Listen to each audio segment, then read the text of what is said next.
Hello students, ਬੇਟਾ ਅੱਜ ਆਪਾਂ ਕੰਪ੍ਰੀਹੈਂਸ਼ਨ ਸਕਿੱਲ 'ਤੇ ਪ੍ਰੈਕਟਿਸ ਕਰ ਰਹੇ ਹਾਂ। ਠੀਕ ਹੈ ਨਾ।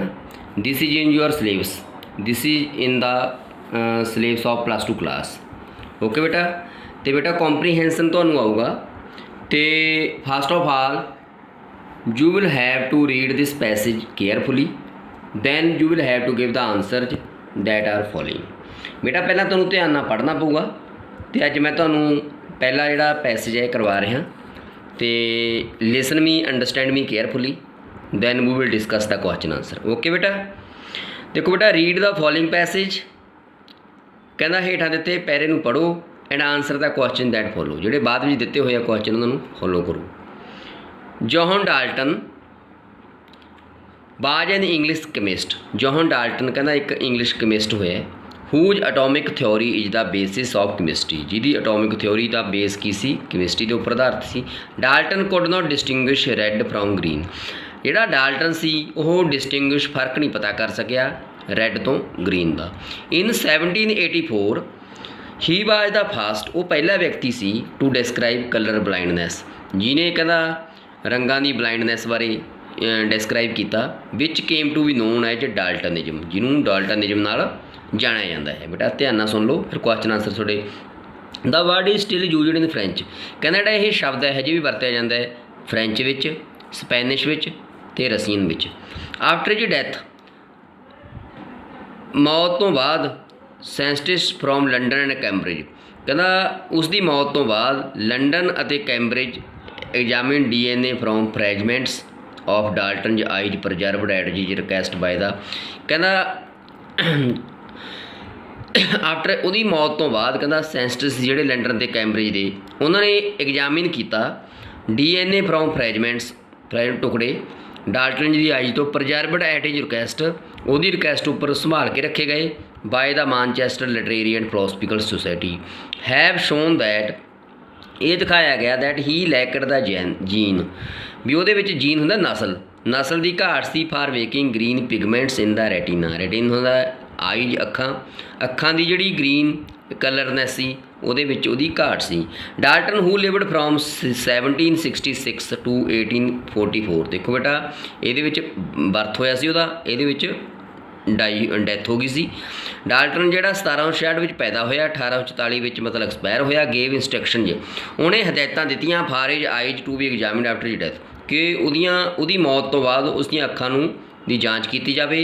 ही हैड बिलीवड, वो विश्वास करता सी that the vitreous humour the clear substance in the inner chamber of the eyes must in his case tinted blue so that it observed red light, ताकि ये रैड लाइट आ सके। एट द आटोपसाई, आटोपसाई होंदा बेटा postmortem करना। No such blue tint was found, ये कहना कोई भी रंगत नहीं लभी गई। But from Dalton perception, Dalton की यह विश्वास सी of how he perceived light scientist have concluded, scientist ने यह कनक्लूड किया that he must have lacked the pigment, कि उहदे विच घाट सी पिगमेंट की कलर रोशनी की in the retina that is sensitive to red light, जिहड़ी कि रैड लाइट प्रति संवेदनशील सी। बेटा है पैरा मैं ध्यान इनू रीड किया, हुण आपां क्वेश्चन आंसर डिस्कस करते हैं। देखो बेटा इस तरह का तुहानूं जिहड़ा पेपर दे विच पैरा आऊगा, which colours could not be distinguish by Dalton, Dalton द्वारा किहड़े रंग नहीं फर्क नहीं लभ्या गया। देखो बेटा आप कर चुके हो रैड फ्रॉम ग्रीन। देखो ऑप्शन ने तुहाडियां red from blue, red from yellow, red from green, blue from green. इस तरह तुहाडी तैयारी होनी चाहिए है बेटा। You give the answer without any option, red from green तुहाडा ये आंसर आ गया। सैकेंड, बट इंस्ट्रक्शन जे Dalton give regarding his eyes, कहना डाल्टन अपनियां अखां दे प्रति की हदायत हो दिंदा है। To be preserved at home, to be examined after death, to be checked immediately, to be kept in museum. देखो बेटा आ पढ़िया आपां भी उहदियां अखां दी जांच उहदी मौत तो बाद हो जाए, बी ते टिक आ गई। अंडरस्टैंड बेटा। बेटा कमेंट करके तुसी जरूर दस दिया करो हू वाज जॉन डाल्टन कौन सी। देखो आप कर चुके, केमिस्ट सी, साइंटिस्ट सी, डॉक्टर सी, टीचर सी, आप कहांगे की सी केमिस्ट सी बेटा। Now come on next, which theory of Dalton basis of chemistry, कहना डाल्टन की किहड़ी केमिस्ट बेसिस दी थ्योरी दी एटॉमिक थ्योरी सी, न्यूटन थ्योरी सी, डाल्टन थ्योरी सी, पावर अप थ्योरी सी। देखो आप की बेटा पढ़िया एटॉमिक थ्योरी सी। की आ गया इसदा आंसर एटॉमिक थ्योरी सी ए। इन विच ईयर ही बा डाइड, किहड़े साल विच वो मर गया सी बेटा? 1766, 1844, 1832, 1795। देखो बेटा आप तुहाडी दसां 1844 ਦੇ ਵਿੱਚ ਇਹ ਕੀ ਹੋ ਗਿਆ ਸੀ? ਐਕਸਪਾਇਰ ਹੋ ਗਿਆ ਸੀ, ਇਸ ਕਰਕੇ ਦਾ ਆਨਸਰ ਹੈਗਾ 1844। From where scientist examine DNA from fragments of Dalton. ਕਹਿੰਦਾ ਵਿਗਿਆਨੀਆਂ ਨੇ DNA ਦੇ ਜਿਹੜੇ ਟੁਕੜੇ ਸੀ, ਫਰੈਗਮੈਂਟ ਸੀ, ਉਹ ਕਿੱਥੋਂ ਐਗਜ਼ਾਮਿਨ ਕੀਤੇ? London, Cambridge, America, both A and B. देखो बेटा लंडन ते कैम्ब्रिज आप पढ़ चुके हैं, दोहे आ गए, डी आंसर आ गया। Which language still use the word डाल्टनिज्म।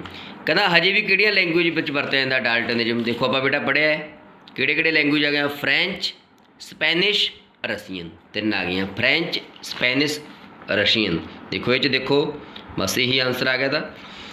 What did Dalton believe about his own blindness. Dalton की महसूस करता है अपनी मतलब ब्लाइंड अन्नेपन ते? देखो बेटा आप क्वेश्चन पढ़िया सी, की बिलीव करता है? कनकलूड किया उन्हें he must have lacked the pigment in the. Okay बेटा समझ आ गया बेटा तुहानू? देखो ये Dalton perception how he percept light sensitive have conclude that he must have lacked the pigment in the retina that is sensitive to red light. आ भी लिख सकते हैं बेटा he had believed that the वाटरियस humour the clear substance in the inner chamber. Now come on fill up the blank. The scientist concluded, इन्होंने conclude किया सिट्टा कढ़िया that he dash a pigment in the retina, कि उसके retina दे विच जिहड़ी अखां दी जिहड़ी रोशनी की घाट सी। देखो लैकड़ शब्द आया हुआ बेटा, किहड़ा शब्द आया हुआ है? लैकड़, कमी, LACKED। ये पैसेज के विच ही हुंदा बेटा वर्ड। बट इहदा meaning of the word described. Describe word का की मतलब है? देखो बेटा ये डिस्क्राइब हुंदा बयान करना। Shown, explained, checked, destroy. देखो बेटा ये शब्द आया हुआ है डिस्क्राइबड। देखो लभो किते हैगा डिस्क्राइबड, उन तो बयान करना हुंदा है, ठीक है ना। ये की आ गया? एक्सप्लेनड आ गया। की आ गया? एक्सप्लेनड। अंडरस्टैंड बेटा? इस तरह का बेटा जो तुहानू पैरा है +2 के विच आऊगा, ठीक है ना बेटा। कमेंट बॉक्स के जाके मैनू मैसेज जरूर कर दिओ साडे अंडरस्टैंड हो गया। If you want to take these types of updates of these videos please share subscribe my channel. Okay बेटा, थैंक यू वेरी मच।